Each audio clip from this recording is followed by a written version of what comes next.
どうも日本語で喋りましょうの岡戸です。このポッドキャストでは自然な日本語でいろんなテーマについて話しています。このエピソードのスクリプトを読みたい人はぜひパトレオンをチェックしてみてください。よろしくお願いします。はい、もしかしたら前のエピソードで言ったことがあるかもしれませんけど、僕は今までカナダに住んでいて、で今日本に帰ってきてちょうどアパートを探しているところなんです。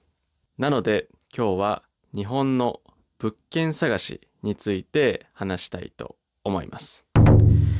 で、日本で物件を探す、アパートとかマンションとか住むところを探す方法っていうのはいろいろあって、まずは物件の探し方というところから話したいと思います。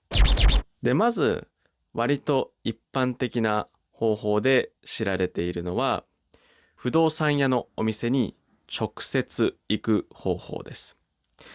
不動産屋って言っていろんなアパートとかマンションとかを取り扱っているお店が、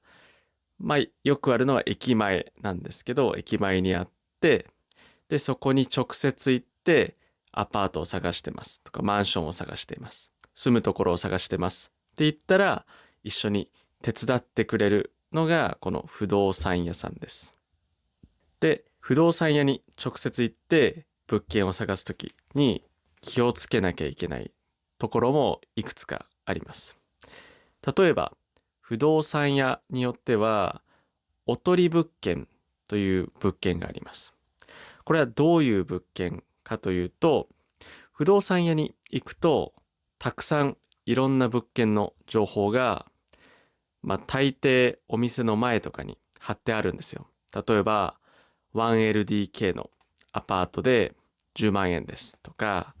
2LDK のアパートで15万円ですとか、いろんな物件の情報が書いてあるんですね。でもおとり物件というのは実際はもう空いていない物件のことなんです。なので大抵いい物件がおとり物件として使われます。例えば相場は、1LDK で10万円だとします。でもおとり物件の場合は 1LDK で7万円です。で物件もすごく綺麗です。綺麗なアパートです。みたいな感じで相場よりすごいいい条件なのに安い。この場合はおとり物件の可能性があるから気をつけなきゃいけないんですね。で、他に物件を探す方法で一般的なのはインターネットで探す方法ですね。すごく有名なサイトで言うと、スーモとかホームズとかアットホームっていうサイトが日本ではすごく有名な、サイトです。で、ネットで探すのはもう最近割と一般的、当たり前なんですけど、もちろんネットで探すときにも気をつけなきゃいけないこともあります。例えばネットで見るのは大抵写真ですよね。でも写真で見た時のアパートと実際に行ってみた時のアパートとちょっとイメージが違うなんていうこともありますよね。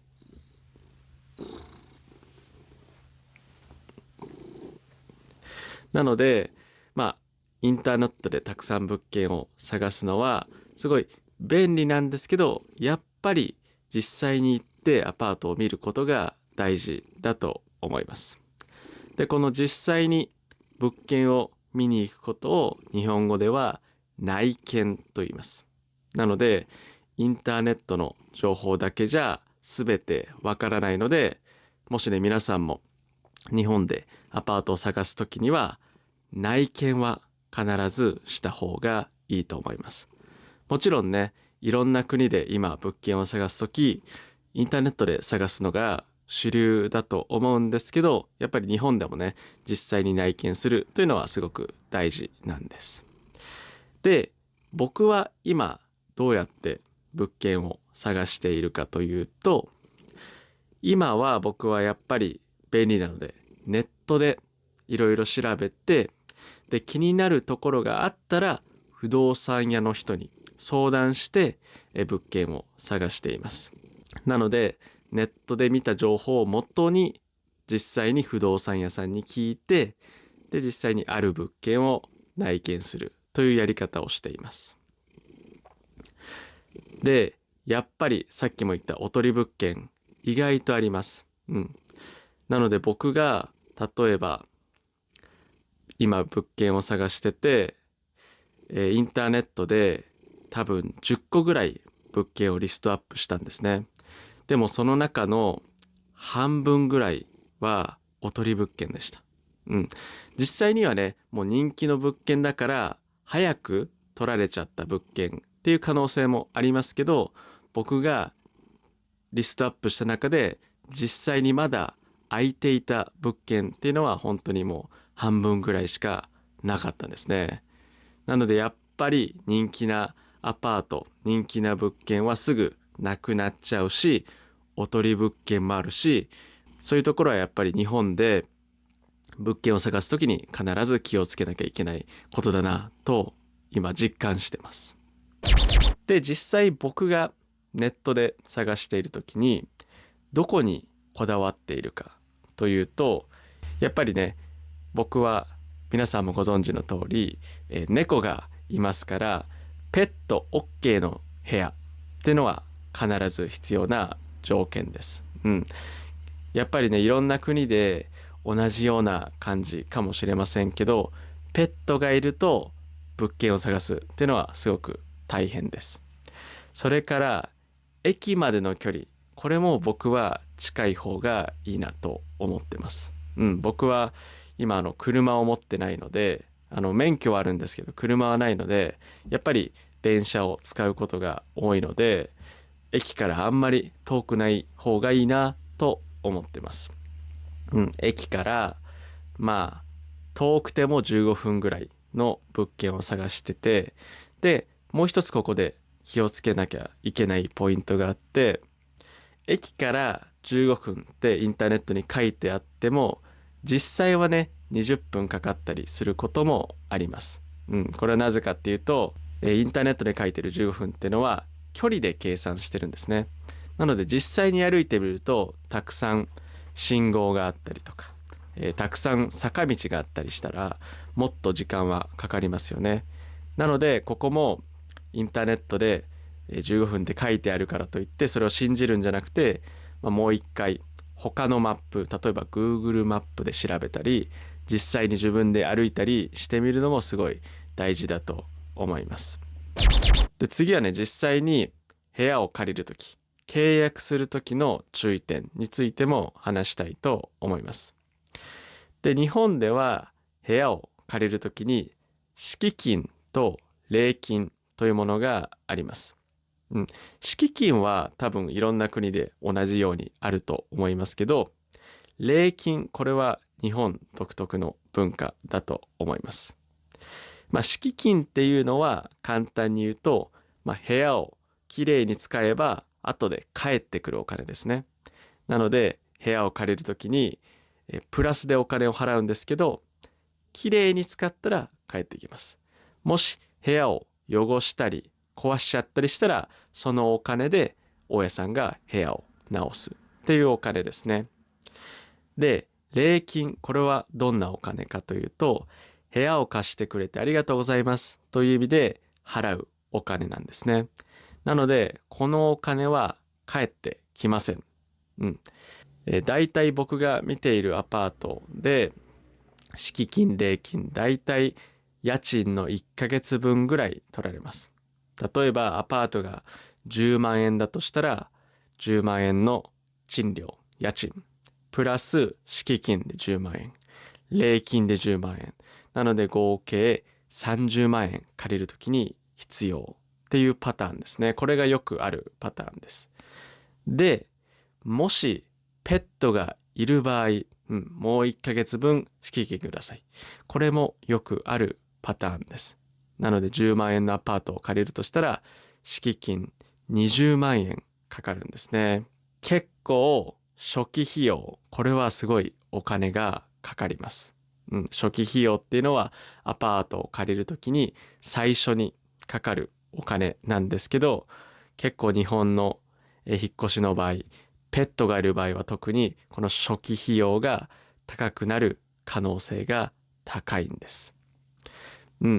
だからやっぱり引っ越しなかなかできない人もいますよね。引っ越ししたいけどやっぱり敷金礼金が高すぎてなかなかお金がたまらない、貯金がないから引っ越しできないっていう人もいますよね。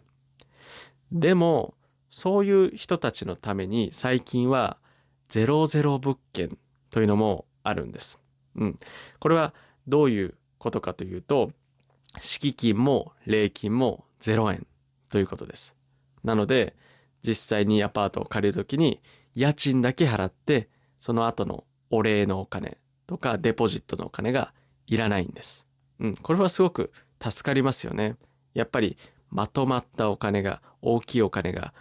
ない時にでも引っ越したいっていう時はこの00物件がいいかもしれません。でもやっぱり、その美味しい話には何か裏があると言いますけど、やっぱりいいことだけじゃないですよね。00物件ということは他に何か条件がある可能性が高い。なのでこの00物件を借りるときは他にどんなデメリットがあるのか、この物件にどんな裏があるのかっていうのも必ずチェックした方がいいと思います。で、日本で家を借りるときはもちろん敷金礼金がかかるし、家具も大体ついていないパターンが多いです。ベッドとかソファーとか、それだけじゃなくて、冷蔵庫とか、エアコンとか、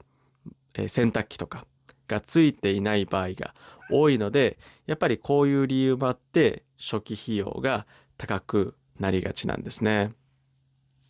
なので高い時は初期費用が家賃の4ヶ月分とか5ヶ月分とか6ヶ月分とかなる可能性があるので、やっぱり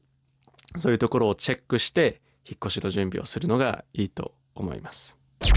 で、今日いろいろ話したんですけど、いろいろね、ペット OK の物件がいいとか、防音がしっかりしているところがいいとか、いろんな細かい条件はあるんですけど、やっぱり最終的には、雰囲気、自分がこの物件に住んでいるっていうのが想像できる部屋が一番いいと思います。やっぱり最終的にはフィーリングが大事だと思います。